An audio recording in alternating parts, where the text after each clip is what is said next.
Right. Hello, I'm Simon Mercet. Welcome to Crave, the podcast dedicated to film and to music and to movies, to television, just about anything that's been entertaining me and Steve McCabe over the last little while. And this week, New Zealand writer, director, actor, is there anything the man doesn't do? Taika Waititi steps out of the shadows and into the international spotlight with the release of, this is by far his biggest release, isn't it? Thor Ragnarok. I hope I'm pronouncing that correctly. I think you are. I think you have to say it. Thor Ragnarok. I think that's the improved pronunciation. The latest. It's the very latest in an extraordinarily long line of superhero films from Marvel. Isn't it what? It is. It sure is. Steve, there have been so many, and we've talked about them, haven't we? There have been so many of these Marvel films in recent years. Gosh, you'd be forgiven for reacting along the lines of, ho-hum, here's another one, when a new release comes along. But in this case, it's one called Thor Ragnarok, and this is the third standalone Thor film put out by Marvel. The third? Thor the third, yes. Thor the third. Say that in a hurry.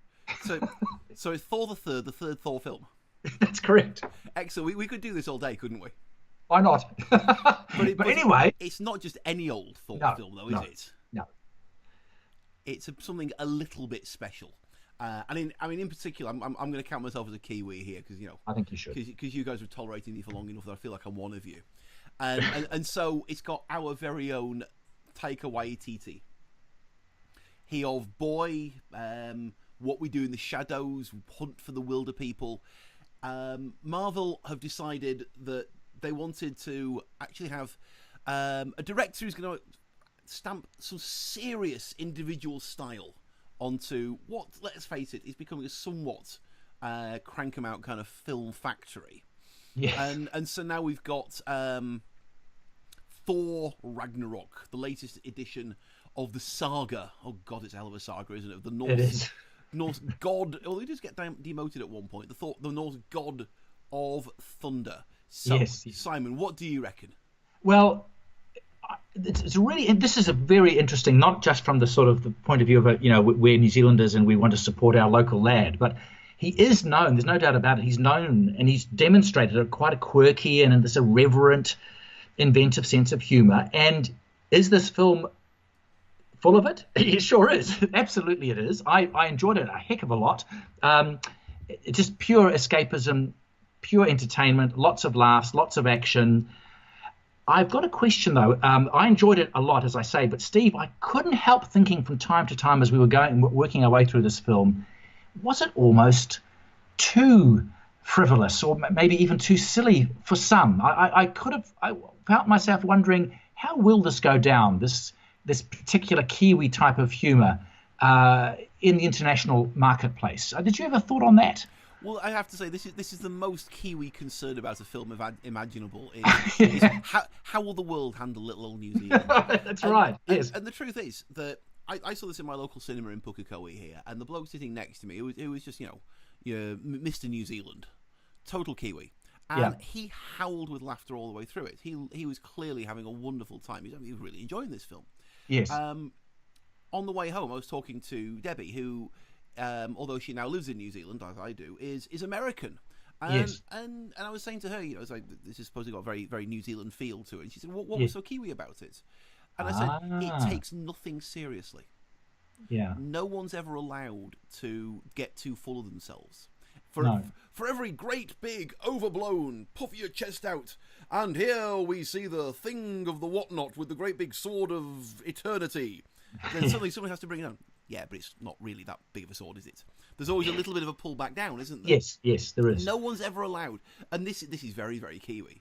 No one's ever allowed to get too up themselves. Even if you're the god of bloody thunder, you still have to remember your place.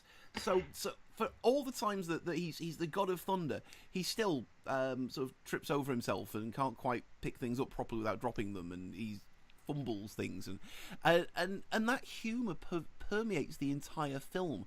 Nobody's allowed to get too up themselves. No, I think that's a good way to sum it up. It's non-stop. I thought that it's not just a Kiwi humour, particularly in the way in which Waititi himself, Steve, because he ended up playing quite a big role in the film. I didn't realize that he plays a CGI rock creature called Korg. Yes, and he plays him wonderfully, doesn't he? Yes, and it was a bigger role than I had expected. And that role, this predates your time in New Zealand, but there was a very, very well-known and successful Māori comedian called Billy T. James. I'm aware of him, yes.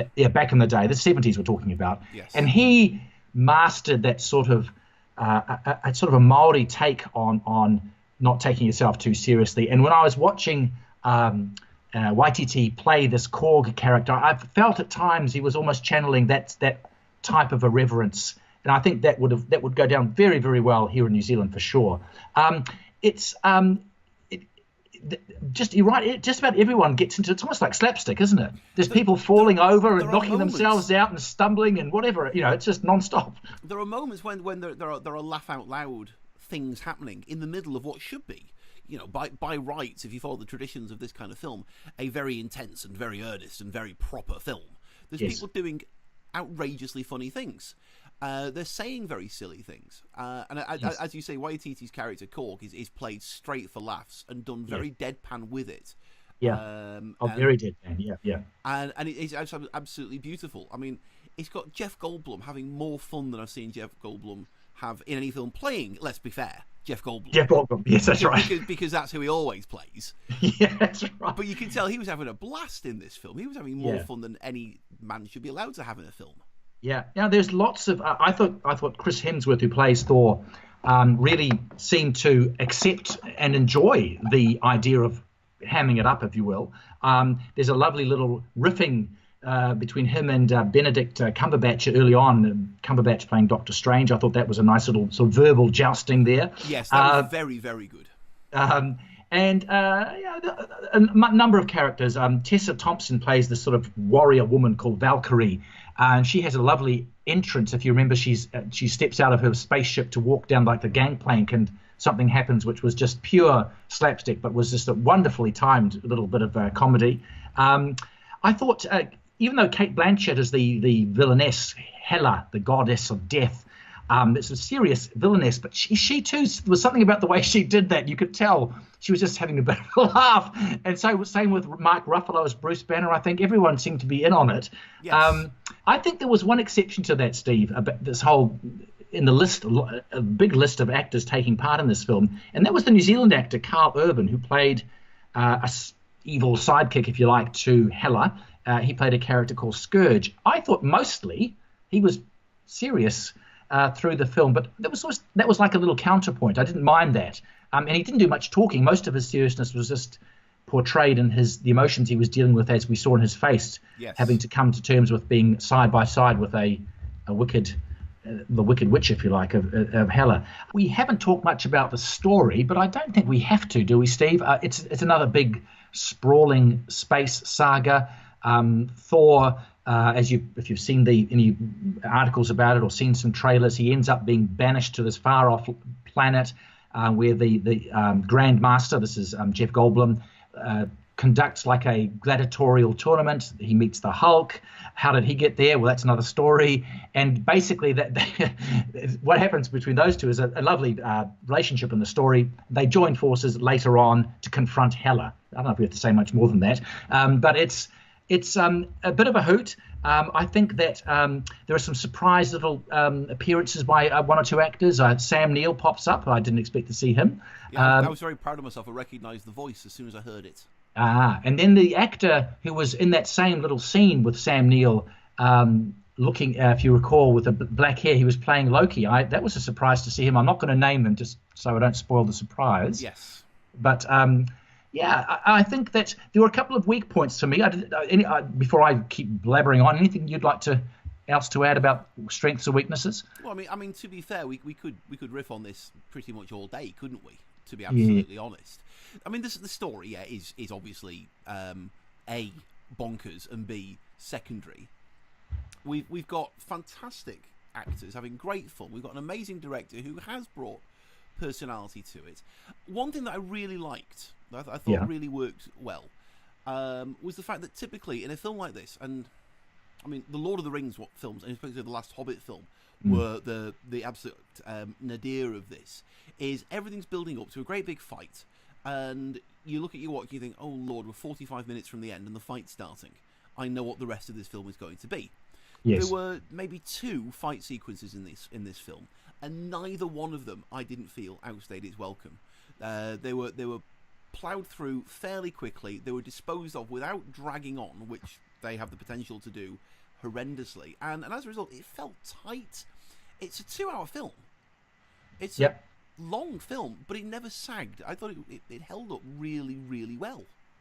Okay. I'm actually, stand by. I'm actually going to take issue with you on that. Oh, really? Yeah, I am. Just a little bit, though. I thought the first half moved really, really well and was very well constructed.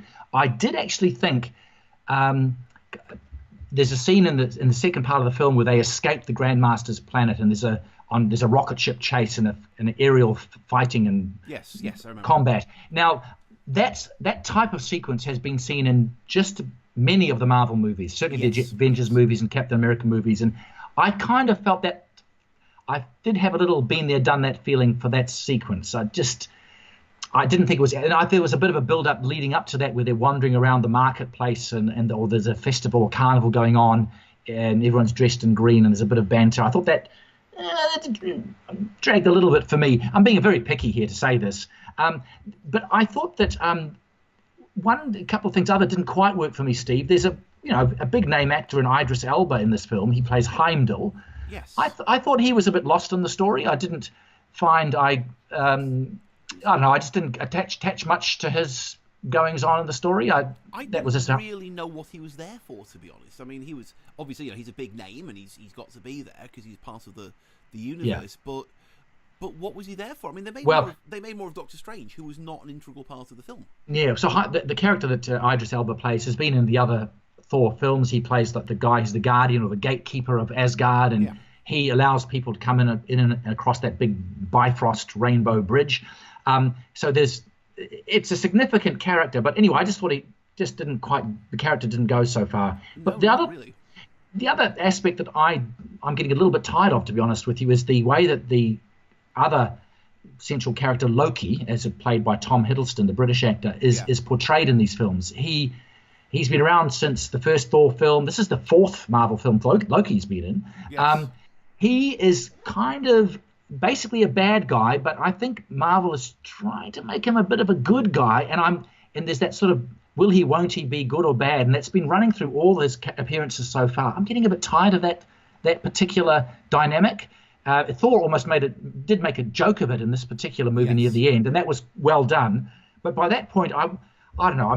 I feel like they need to say, right, we're going to make up our minds on this one. Either he's going to stay bad or he's going to be turn over a new leaf and be a good guy. But I just find that sort of constant willy won't he's getting a little bit lame at the moment for me. I don't think they could decide, given that he is clearly a superhero, or he's superhero adjacent at the very least. Adjacent. How can he truly be a villain? Yeah. They can't quite bring themselves to do it, even if that's what the narrative is crying out for. Anyway, I do it, can they? Yeah. I mean, these aren't big criticisms. I really thought it was an extremely enjoyable film. Some really good visuals. I mean, you mentioned the fight scenes. I thought the way Waititi directed the fight scenes was really, really nice. Yes, he's got a really good, nice eye for a shot. The script, I'm not sure how much of the writing he did, but the script generally just crackles along. There's some nice banter. Well, it's worth mentioning, incidentally, that he does have a writing credit, but apparently there was a lot of improvisation done in that film. I wouldn't be surprised. Just listening to the way his lines were delivered, I would suspect that a lot of Korg's lines were not as scripted as they might have been. It just felt a little bit too sparky. It was very, very tightly done. And last but not least, I feel we must mention the double use of a wonderful Led Zeppelin song, Immigrant Song, to accompany 2 big fight scenes. And I thought that song worked a treat. Didn't it just? Yes. It's not a film not a song you often see in films like this, but... No, it just... used very well. Yeah. So, I think that Mr. Waititi's got a very good reason to be pretty proud of the effort here. I hope it does well around the world. I mean, obviously, most New Zealanders, I think, would enjoy it. I would say it's definitely worth spending the price of a ticket. And I actually spent a little bit more, Stephen, but managed to get along and see it on the big IMAX screen in central Auckland. Fantastic. Very, very good. Excellent. Yeah. So, I mean, I realize they're not so readily available around the country, but if you have got the opportunity, it is one of those sort of films that would seem even better in front of a massive screen. Absolutely. So I think we've answered the question there. Buy a ticket, go and see it. It really is genuinely good, isn't it? It's a load of fun, and what more can you ask for? Absolutely.